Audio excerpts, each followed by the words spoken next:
मंदिर के भीतर गर्भगृह में रत्न सिंहासन पर एक समान वेदी पर वो पूजा पा रही है।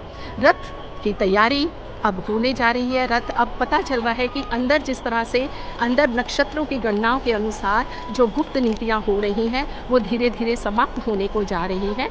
अब रथ लगाए जाने वाले हैं, तो उस तरह से जैसे हम अपने साथ जाते हैं, खाना पीना सब बांध कर के हम बाहर जा रहे हैं, उसी प्रकार अभी इनका सिंदूक आएगा। सिंदूक में 12 दिन के पहनने वाले पट्ट और खंडुआ वस्त्र आएंगे। यहाँ के वस्त्रों की एक खास बात है, यहाँ के बुनकर जब इनके वस्त्र बुनते हैं तो कहते हैं वो गीत गाते गाते वस्त्र बुनते हैं। यहाँ की महिलाएं जब गाँव में बैठ के वो जो पाट के सिल्क के धागों के वस्त्र बुनते हैं, रंग बिरंगी रंगों के वस्त्र बुनते हैं, तो गीत भजन गुनगुनाते हुए बुनते हैं।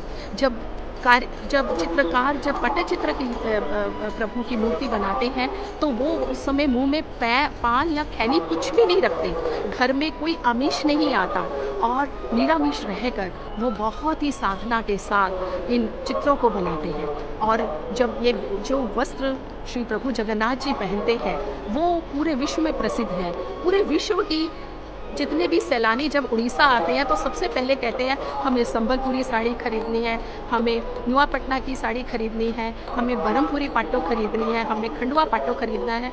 क्यों? क्योंकि वो प्रभु जगन्नाथ जी पहनते हैं। क्यों? और इसी तरह से प्रभु जगन्नाथ जी और बलभद्र और माँ सुभद्रा वो हमें बताती है कि किस तरह से हमें रहना, कितनी सुंदरता से भक्त अपने अनोखे रूप में ओडिसी नृत्य की पूरी वेशभूषा में और साथ में जगन्नाथ जी का अपने चेहरे पे मुखौटा लगाए हुए उनके छोटे भक्त। भक्ति का क्या है? भक्त तो किसी भी रूप में प्रदर्शित होनी चाहिए। और सभी भक्त इस वरदान में, इस राज प्रशस्त मार्ग में अपनी भक्ति आवेदन कर रहे हैं। यही आवेदन रहे, हे प्रभु तुम मंदिर के कपाट खोल के सिंह द्वार से बाहर आओ, रथ पे चढ़ो। अब तो सब तैयारी भी होने लगी। भक्त व्याकुल होकर प्रभु के आने का इंतजार कर रहे हैं। हे जगन्नाथ स्वामी नयन पट्टार भवन।